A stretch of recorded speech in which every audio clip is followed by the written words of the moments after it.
सुप्रभात प्यारे बच्चों, कैसे हैं आप सब। उम्मीद करती हूँ घर पर होंगे और स्वस्थ होंगे। बेटा, जैसा कि आप जानते हो कि आज हम पाठ 3 उपभोक्तावाद की संस्कृति का पठन करेंगे। ठीक है बच्चे, इसके लिए आपको अपनी क्षितिज की बुक और पेंसिल साथ में रखनी है और इस पाठ को आपने ध्यानपूर्वक समझना है। छात्रों, इस पाठ के लेखक श्यामाचरण दुबे जी हैं। इस पाठ में उन्होंने क्या बताया है वो आपको ध्यानपूर्वक सुनना है। ठीक है बेटा। उपभोक्तावाद की संस्कृति पाठ के लेखक श्यामचरण दुबे जी हैं। इस पाठ में लेखक ने उपभोक्तावाद की नई संस्कृति पर, जो नया कल्चर है, इस पर तीखा कटाक्ष किया है। मीन्स इस पर तीखा व्यंग किया है। वो इसे दिखावे की संस्कृति कहते हैं कि आजकल जो कल्चर अपनाया हुआ है लोगों ने, वो दिखावा है सारा। उपभोक्तावाद की संस्कृति पाठ में लेखक श्यामचंद दुबे जी हैं। इस पाठ में लेखक ने क्या बताया बच्चे, जैसा मैंने अभी बताया था, उपभोक्तावाद की नई संस्कृति पर तीखा कटाक्ष किया है और वो उसे दिखावे की संस्कृति कहते हैं। अब इसमें लेखक क्या कहते हैं, देखिए। लेखक कहते हैं कि नया युग उपभोक्तावाद का युग है। ठीक है बच्चे, इसमें उपभोक्तावाद की संस्कृति खूब फल फूल रही है। इसमें सब कुछ बड़ी तेजी से बदल रहा है। आदमी की जीवन शैली भी बड़ी तेजी से बदल रही है। ठीक है, आदमी के जीवन जीने का तरीका भी बदल रहा है।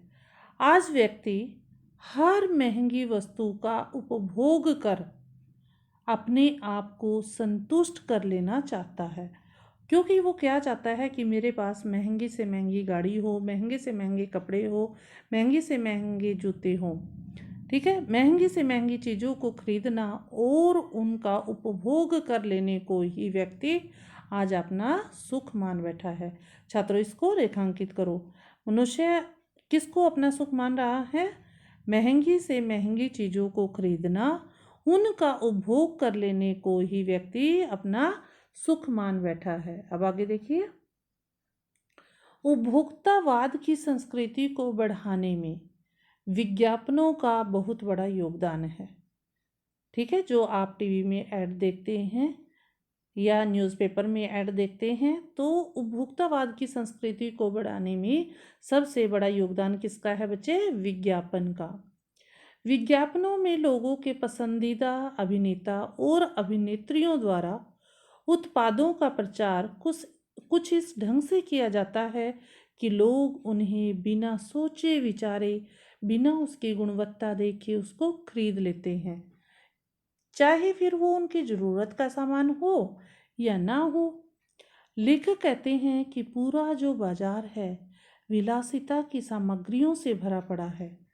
विलासिता मीन्स ऐशो आराम की सामग्री से भरा पड़ा है। जो कस्टमर होते हैं, ग्राहकों को लुभाने के लिए कंपनियां तरह तरह के प्रचार और प्रसार का सहारा लेती है। उन विज्ञापनों को देखकर लोगों को ऐसा लगता है कि मात्र यह उत्पाद खरीद लेने पर ही उन्हें सुख और खुशियां मिल जाएंगी और वे उसे किसी भी कीमत पर खरीदने को तैयार हो जाते हैं। इस तरह ग्राहक पूरी तरह से कंपनियों के बनाए इस मकड़ी के जाल में फंसते चले जा रहे हैं। छात्रों, कैसे वैसे विलासिता की चीज़ों की शुरुआत सुबह से ही हो जाती है। जब हम सोकर उठते हैं, जब से इन चीज़ों की शुरुआत हो जाती है। देखिए, लेखक कैसे कहते हैं कि सुबह उठते ही अगर आपको टूथपेस्ट चाहिए तो बाजार में एक से बढ़कर एक टूथपेस्ट उपलब्ध है। ठीक है, और हर कोई अपने टूथपेस्ट को दूसरे से बेहतर बनाने में कोई कसर नहीं छोड़ता। चाहे वो आपका कोलगेट है, चाहे वो आपका क्लोजअप है, चाहे वो आपकी दंत कांति है, सब अपने को बेहतर बताते हैं। ठीक है, कोई टूथपेस्ट कंपनी कहती है कि उनके टूथपेस्ट से दांत मोतियों के जैसे चमक जाएंगे, तो कोई कहता है इससे उनके मसूड़े मजबूत हो जाएंगे, और कोई टूथपेस्ट तो अपने आप को ऋषि मुनियों के आयुर्वेदिक गुणों वाला बताकर आपके सामने पेश कर देता है। टूथपेस्ट के बाद मुंह की दुर्गंध को दूर भगाने के लिए माउथ वॉश करना भी जरूरी है, और उसके लिए भी एक से बढ़कर एक महंगे माउथ वॉश उपलब्ध हो जाते हैं। उसके बाद बेटा आती है सौंदर्य प्रसाधन की बारी। अगर आप सौंदर्य प्रसाधन खरीदने की बात सोच रहे हैं तो एक से एक महंगी कंपनियों के उत्पाद आपको हर स्टोर में आसानी से मिल जाएंगे। यही नहीं, हर माह इसमें नए नए उत्पाद भी जुड़ते चले जाते हैं। लेखक फिर आगे क्या कहते हैं कि अगर आप नहाने के साबुन की बात करें, सबसे पहले लेखक ने सुबह उठते ही किसका किया? टूथपेस्ट का। उसके बाद सौंदर्य प्रसाधन का। उसके बाद अब नहाने के साबुन की बात की जाए तो अलग अलग विशेषता लिए साबुन बाजार में मिल जाएंगे। किसी साबुन में आपको तरोताजा करने का गुण छिपा रहता है, तो कोई गंगा जल से बना हुआ अपने आप को बताता है। एक साबुन को तो फिल्म जगत की कुछ अभिनेत्रियां अपनी खूबसूरती का राज बताकर लोगों को अपनी तरफ खींचती नजर आ रही हैं। ठीक है छात्रों, आप भी उसी की तरफ जा रहे हैं। यही नहीं, संभ्रांत वर्ग की महिलाओं, संभ्रांत क्या होता है? जो अमीर वर्ग है उसकी बात है। अमीर लोगों की महिलाओं की ड्रेसिंग टेबल पर 30 से 40 हजार तक की सौंदर्य सामग्री रहती है। जो इसमें अमीर औरतों के बारे में बताया गया है कि उनकी जो ड्रेसिंग टेबल है 30-40 हजार की सामग्री उनकी टेबल पर रखी रहती है। कुछ तो परफ्यूम पेरिस से ही भी मंगाते हैं। अब यह सब स्टेटस सिंबल बन गई हैं। बाहर की चीज़ों को मंगा कर यूज़ करना ये हमारे स्टेटस सिंबल बन गए हैं। इन सब में आजकल पुरुष भी पीछे नहीं है। उनके लिए भी बाजार में एक से एक महंगे सौंदर्य उत्पाद उपलब्ध हो रहे हैं।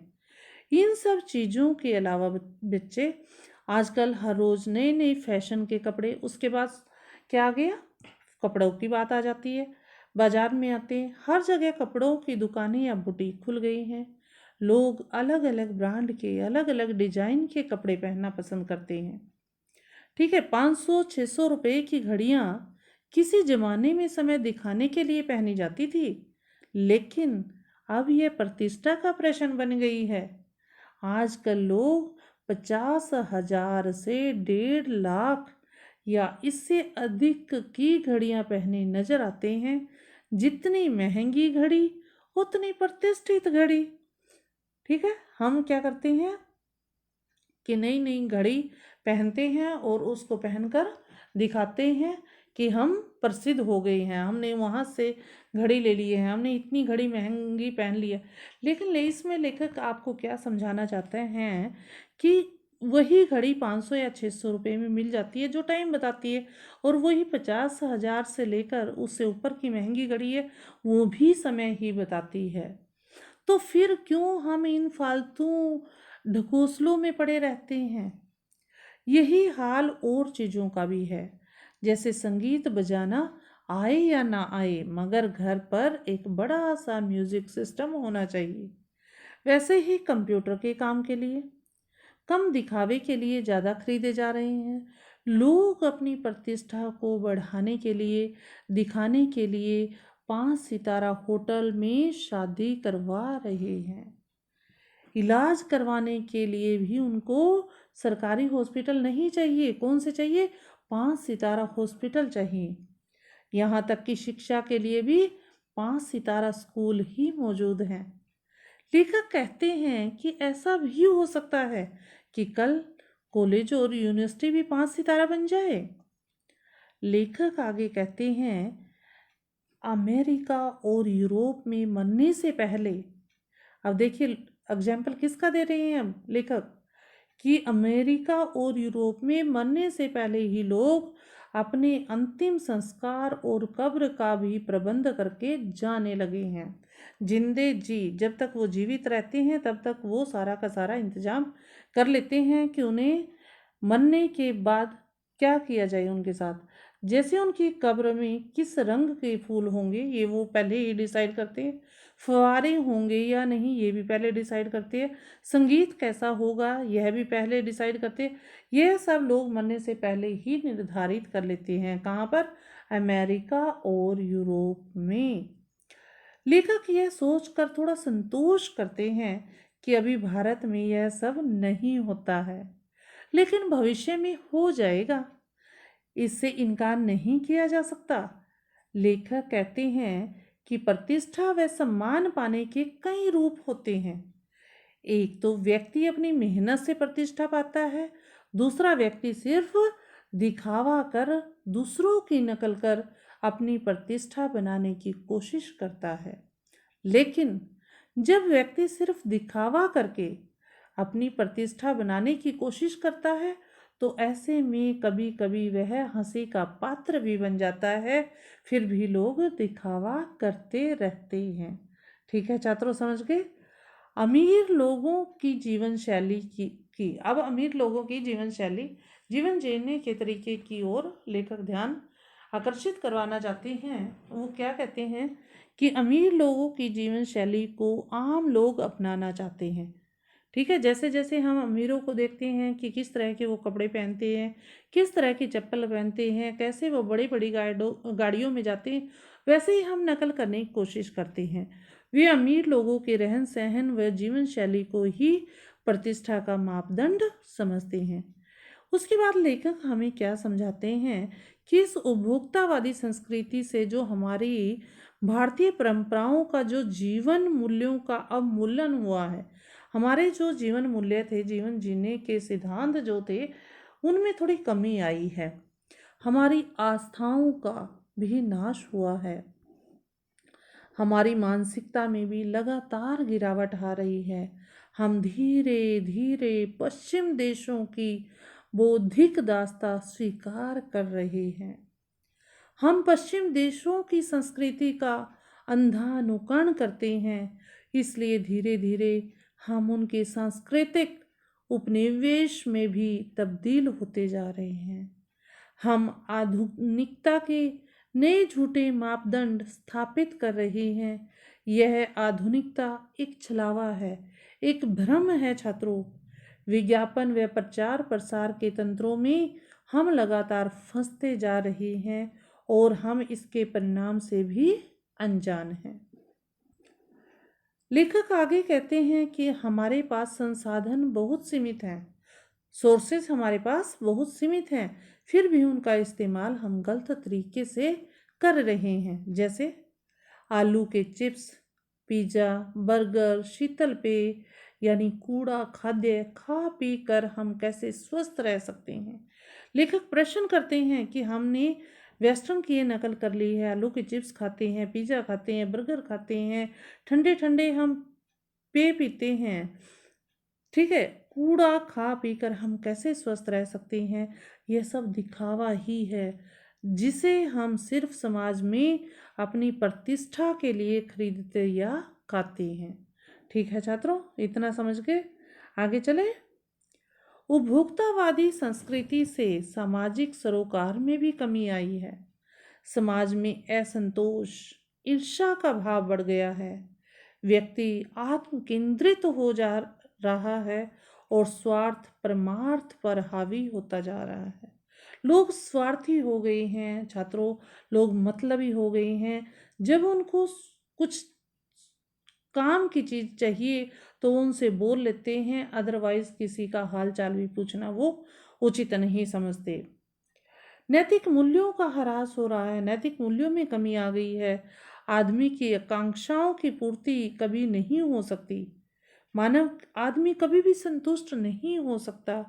गांधी जी के अनुसार हमें अपने आदर्शों पर टिके रहते हुए दूसरों लोगों के अच्छे आदर्शों और नैतिक मूल्यों को ग्रहण करना चाहिए, यानी स्वस्थ बदलाव को अपनाना चाहिए। जो सही हो हमें वो चीज़ें बदलनी चाहिए। ये नहीं है कि हम वेस्टर्न का अंधानुकरण करते रहें। उपभोक्तावादी संस्कृति हमारी भारतीय संस्कृति के लिए भविष्य में एक बहुत बड़ा खतरा साबित होने वाली है, क्योंकि यह दिखावे की संस्कृति है। दूसरों से अपने आप को बड़ा साबित करने के चक्कर में लोग अपनी भारतीय संस्कृति के आदर्शों और उसके जीवन के मूल्यों को भूलते जा रहे हैं। ये थी छात्रों उपभोक्तावादी संस्कृति पाठ की समरी सारांश जो आपने सुना। कालांश में जब आपकी कक्षा होती है उसमें हमने इस पाठ को आपको पढ़ा दिया है। आपको फिर भी इस वीडियो को ध्यानपूर्वक सुनना है, जिससे कि आपको ये उपभोक्तावादी संस्कृति पाठ अच्छे से समझ आ जाएगा। ठीक है, अगर नहीं आता है आप बेटा फिर भी क्लास में पूछ सकते हो, और पूछना कब है, जब आप पढ़ोगे जब ही आप पूछ पाओगे। ठीक है, धन्यवाद छात्रों। आपका दिन शुभ हो, आप स्वस्थ रहें। इसी कामना के साथ आज मैं अपनी वाणी को यहीं विराम देती हूँ। अगले प्रकरण में, अगले कलांश में एक नए विषय के साथ आपसे फिर मुलाकात होगी। तब तक अपना ध्यान रखिए। धन्यवाद छात्रों।